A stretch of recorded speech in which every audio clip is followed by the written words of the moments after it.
Abhishek Jha, all right Abhishek Jha, अब बताइए जरा तेजस्वी यादव की इस गूगली से कैसे मुकाबला करेंगे?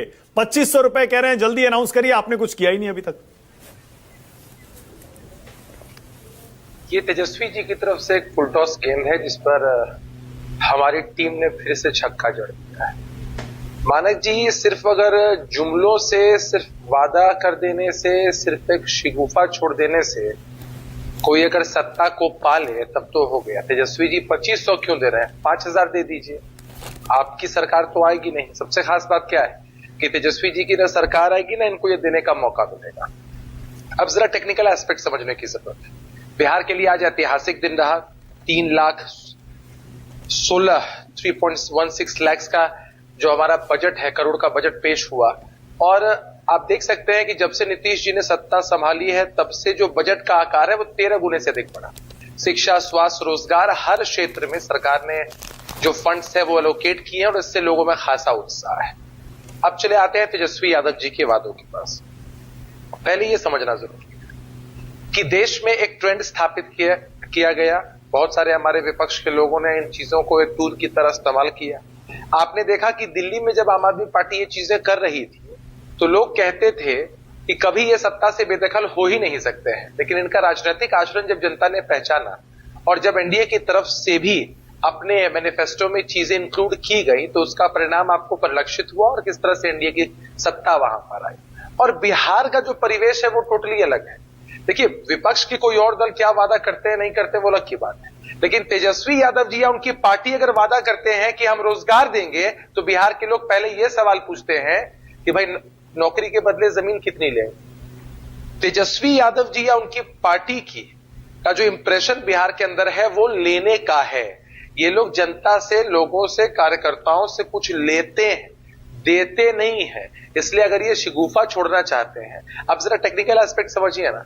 बिहार में मुझे लगता है कि महिलाओं की जो संख्या है वो 6 करोड़ रुपए के आसपास होगी और तेजस्वी जी कह रहे हैं कि लगभग 2500 रुपए महीना सबको देंगे, यानी 1.5 लाख करोड़ रुपए खर्च होंगे सिर्फ लोगों को पैसा देने में। हमें नहीं पता तेजस्वी यादव को जो लोग कैलकुलेशन समझाते हैं वो मैथमेटिक्स भी समझाते हैं या नहीं समझाते, या कह देते हैं कि भाई कह दो। ये तो वही बात हो गई कि 50,000 करोड़ का फंड एलोकेट करना है किसी योजना को लेकर और तेजस्वी जी 1.5 लाख करोड़ उसमें से बांट देंगे।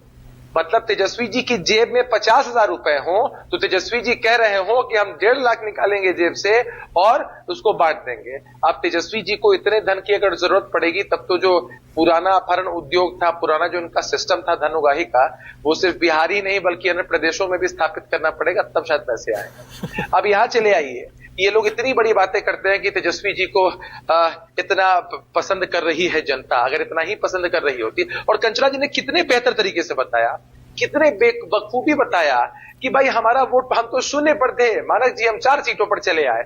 ये वही बात हुई मानक जी, आपको ताज्जुब होगा सुनकर कि कोई बच्चा कहे अपने माता पिता से कि मैं इस बार भी फेल हो गया हूं, लेकिन आप खुश होइए, पिछले बार 33 नंबर चाहिए थे पास होने के लिए, मुझे 5 नंबर आए थे, इस बार मैंने खूब मेहनत की है, मुझे 10 नंबर आए हैं, लेकिन मैं फेल हो गया हूं। अरे भाई, आप कौन से मेजोरिटी की संख्या को पार कर रहे हैं? आपको कौन सा बिहार में मौका मिल रहा है? देखिए, पिछले बार तेजस्वी जी, उनकी पार्टी को कुछ सीटें आ गई थी, कुछ कंफ्यूजन था एनडीए के अंदर और उसका लाभ इनको मिल गया था।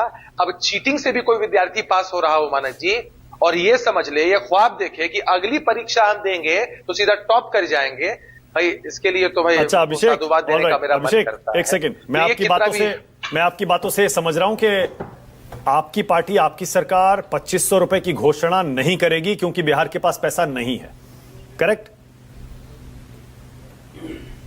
नहीं, ऐसा नहीं है कि हम घोषणा क्या करेंगे नहीं करेंगे, ये भविष्य के गर्भ में है मानक जी। हमने ये कहा कि ये लोग जो बिना पढ़े लिखे, बिना होमवर्क किए सीधा भी कुछ भी बोल देते हैं या उसका कोई मानक तय नहीं करते हैं, उसकी कोई पद्धति तय नहीं करते, हम इसको उजागर करने का प्रयास नहीं नहीं नहीं अभिषेक, एक सेकंड ना अभिषेक, वन सेकंड, आपके साथ आप ही के सहयोगी बीजेपी के प्रवक्ता जफर इस्लाम बैठे हैं, राज्यसभा सांसद रह चुके हैं भाई, वरिष्ठ नेता है, राष्ट्रीय प्रवक्ता है। उन्होंने कहा ना करेंगे, ज्यादा देंगे, और आप कह रहे हैं अभी तय नहीं है। आपको आपस में ही नहीं पता है क्या करना है, पैसा है नहीं है, क्या मतलब जफर इस्लाम ने भी बिना कैलकुलेशन के अनाउंस कर दिया क्या? जफर साहब तो बैंकर हैं। मैं जवाब दे दूं आपको। हाँ बोलिए। मैं देखिए आप इसको घुमाने के, देखिए मानक जी आप मैं पहले मैं दे दूं जवाब। हाँ नहीं ठीक है, जफर साहब सीनियर आप जवाब। ना एक सेकंड, नहीं गेंद आपके पाले में अभिषेक, एक सेकंड, जफर इस्लाम पर मत डालिए। नो आपको जेडीयू का स्टैंड बताना पड़ेगा। तो मैं क्या आप ये कह रहे हैं बीजेपी के प्रवक्ता जफर इस्लाम ने बिना कैलकुलेशन के अनाउंस कर दिया कि हम भी देंगे, ज्यादा देंगे? मैं इंडिया का स्टैंड बताता हूँ। नहीं मैं इंडिया का स्टैंड बताता हूँ। जेडीयू का स्टैंड क्यों पूछ रहे हैं उनसे? देखिए जरा भी घबराइए मत। बीजेपी और जफर भाई एक सेकंड रुकिए प्लीज, बचाइए मत अभी अभिषेक को, रुक जाइए एक मिनट। ना 1 सेकंड, पहले अभिषेक बोलेंगे, पहले अभिषेक बोलेंगे। अभिषेक बोलिए। मैं आपको बोल रहा हूँ ना पहले अभिषेक झा, मैं बताता हूँ। पहले अभिषेक झा, एक मिनट अभिषेक बोलिए। घुमाने की कोशिश करें, पूछ लीजिए। देखिए मानक जी मुझे हंसी आ रही है, आप कितना भी घुमाने की कोशिश करें हम नहीं फंसने वाले आपकी बातों में। हमने साफ तौर पर यह कहा आपसे कि ये पॉलिसी मैटर्स होता है, ये मैनिफेस्टो की बात होती है, ये हम लोग नाप तोल कर बोलते हैं। और तेजस्वी जी के पास विजन नहीं है। अगर मैं आपको एक सिंपल उदाहरण देता हूं। तेजस्वी जी ने कहा कि हम 10 लाख नौकरियां देंगे, नीतीश कुमार जी ने कहा कि हम 20 लाख देंगे, हम दे रहे हैं। हमने उस वक्त भी पूछा था कि क्या तेजस्वी जी के पास कोई रोड मैप है, कोई रोड मैप का जवाब उन्होंने नहीं दिया। अभिषेक, हमारा आरोप यह है कि ये बिना सोचे समझे। ओके अभिषेक, ऑलराइट, इसी में एक चीज और छिप गई, इसी में एक और छिपी चीज बाहर आ गई। देखिए सुनिए, इसमें एक चीज और बाहर आ गई अब जो छिपी हुई थी अभी तक। इसका मतलब बीजेपी सीनियर पार्टनर है आपके गठबंधन में, सारे पॉलिसी मैटर्स पर फैसला बीजेपी लेगी, जेडीयू नहीं लेगी। जफर इस्लाम कह रहे हैं करेंगे, आप कह रहे हैं भी तय नहीं। क्या है? नहीं ऐसा नहीं है। मानक जी मुझसे जवाब ले लीजिए। सबसे पहले इस बात को समझिए, सूबे के मुख्यमंत्री नीतीश कुमार हैं अभिषेक, और हम जो तय करते हैं ना, हम जो तय करते हैं वो गठबंधन के साथियों के साथ बैठकर तय करते हैं।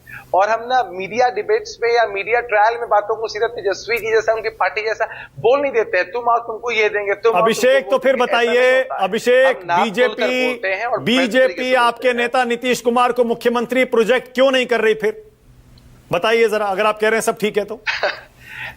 मानक जी मुझे लगता है कि इस मसले को लेकर मैं पहली बार आपके साथ डिबेट में बैठा हूं।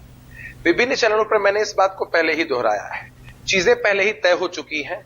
और नीतीश कुमार जी ने कभी कृपा की राजनीति नहीं की है, कोई कर भी नहीं सकता है। किसी गठबंधन, किसी पार्टी के पास क्षमता नहीं होती है मुख्यमंत्री बनाने की, क्षमता होती है सूबे की जनता के पास, जो ताकत जनता देती है। और इस चक्कर में कहां पड़े हुए हैं नीतीश कुमार जी की पॉलिटिक्स जरा हटके है। नीतीश कुमार जी ने अपनी कार्यशैली के दम पर सब कुछ साबित किया है।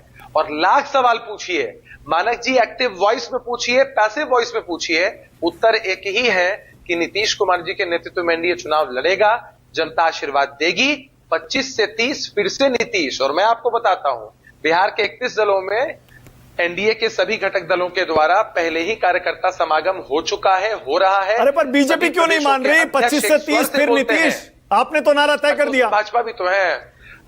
ये तो भाजपा के लोग बोलते हैं ना, लोजपा के लोग बोलते हैं, जदयू के लोग बोलते हैं, हम के आरएलएल के लोग बोलते हैं। मैं वही बात तो आपको बता रहा हूं, 25 से 30 फिर से नीतीश। अच्छा एक सेकंड जफर भाई, एक सेकंड मौका दे रहा हूं, प्रेमचंद जी नहीं बोले हैं बिल्कुल भी।